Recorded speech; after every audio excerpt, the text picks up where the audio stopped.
Здравейте! Това е едно кратко видео на последния аквариум, който стартирах. Аквариумът е стартиран преди около 3 месеца на италианската фирма Fairplast аквариумчето с размери 2 метра на 70 на 60. Филтрацията на аквариума от два канистъра. Един е JBL 1902, другия е EHEIM 2076, който е с нагревател, но за момента не го използвам. За момента нагряването става от това, че което е 600 вата, стане в нагревател.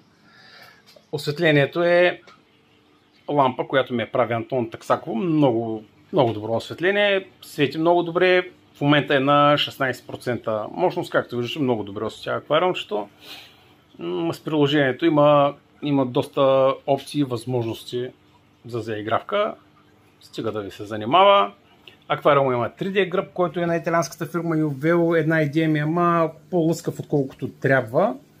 Мисля, че с времето това нещо ще изчезне. Какво имаме вътре като скейп?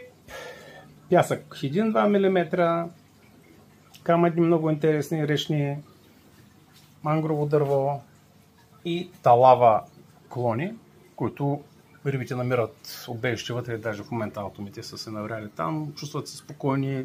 Когато се стреснат, веднага се навират някъде в клоните, се намират убежище. Рибите. Алтоми 9 на брой.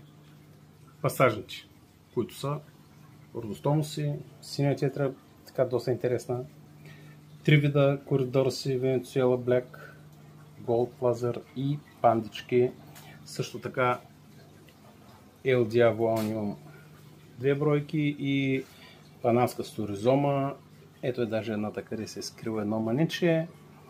И също така има и лорикария. Това са общо взето рибите.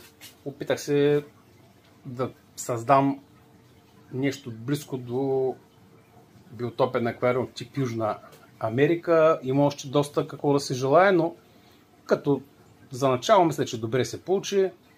Ако растенията успеят да тръгнат така добре, ще бъда доволен. Растенията са микрозорум. 6-7 вина и хелнадоро се сложих да видя кой ще оцели при тези условия, кой не. Въпреки че температурата за момента не е много висока, температурата е 26 градуса. Това е температурата, която поддържам.